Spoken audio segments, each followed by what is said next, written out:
great. It's always. It was. I've had a great time on the sixth film shooting it. It was a pleasure to do, and it's always a pleasure. How highly I think of David Yates, and so it's always a pleasure to work with him again. It's just great, and the atmosphere he brings to the set in terms of how calm he is and how I've never heard David raise his voice above the pitch that I'm speaking at now. I've never heard him go beyond that. He's a very quiet man, but absolutely just lovely guy. So that was great to film, and obviously, doing the interviews is a lot of fun too, because I get to talk to people like you, and I also get to talk to some crazy people, which is fun as well.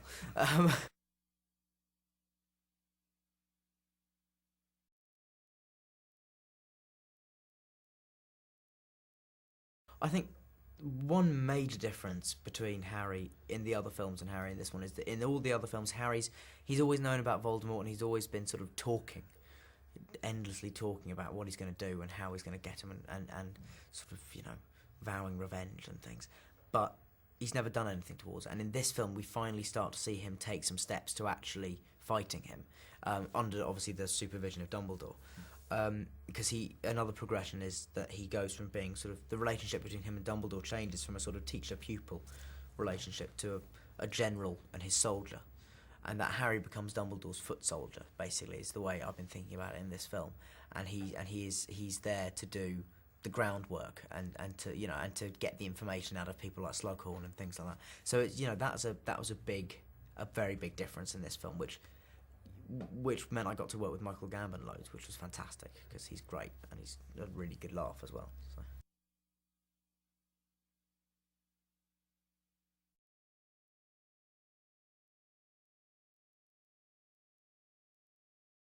Well, I think, one of the thing that makes that trio such an endearing sort of group is the fact that everyone knows in your teens, if you've got a group of friends that you say made when you were 11, it can be very hard to carry on that group of friends till the end of your teenage years, because you grow in so many sort of different ways and you sort of change so much. But one of the great things is that though these three individuals are so different, they are still managing to maintain an incredibly strong friendship, despite the fact that they're changing so rapidly.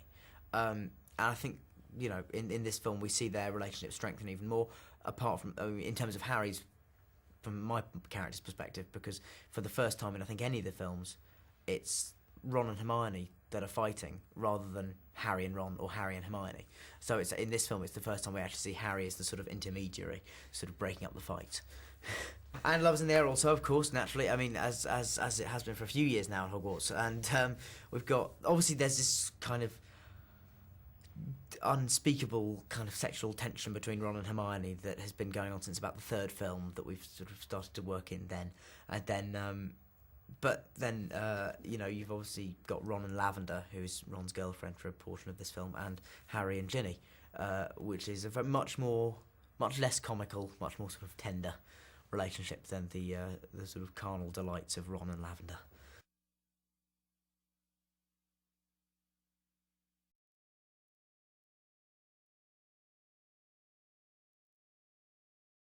I think it's, in terms of the character of Harry, I think it's to do with the fact that he, without being really broadly drawn or simplistic, he's very accessible. He's a complex character, but people can find a lot to relate to in him.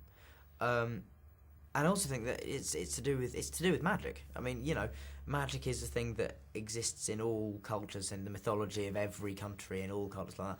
And so, to see sort of, this is quite an English version of magic, and I suppose that is something that can translate worldwide. The idea of it's the ideas of the impossible coming true and being attainable that I think probably fascinates people and kind of entrances them.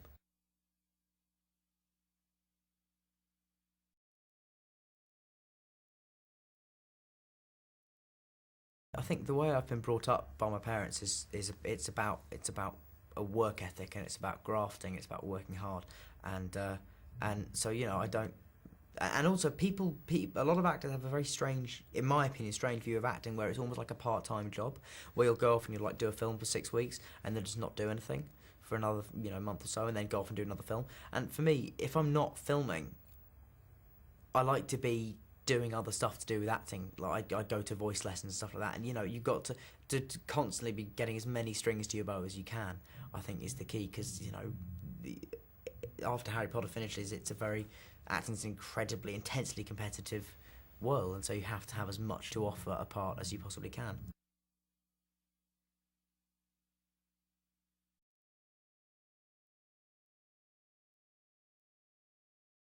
I'm really pleased, actually. It's an interesting thing, though, because a lot of people have assumed it's going to be two films of the normal length of a Harry Potter film, 2.5, 2 and 3/4 hours. I'm not sure it will necessarily be that much. It might be that it's two films of 1 and 3/4 hours or something like that. So it's going to be possibly more manageable than people think. And we are going to shoot it as one. So in terms of the filming of it, it really won't change anything for me. But I'm very pleased because in the fourth film, you can cut out the bit about the house elves, and it won't take away from the main story. There's things in each of the books that you can get rid of, and actually it won't lessen the effect of the story in any way. However, if you take away anything from the seventh book, you miss something, because there's really, in a funny way, there's almost no subplots in the seventh book. It's one very, very direct through line in terms of the story, and if you cut any of it, well, I mean, you can't, because it's all vital. So you do really need two films to do the book justice, I think.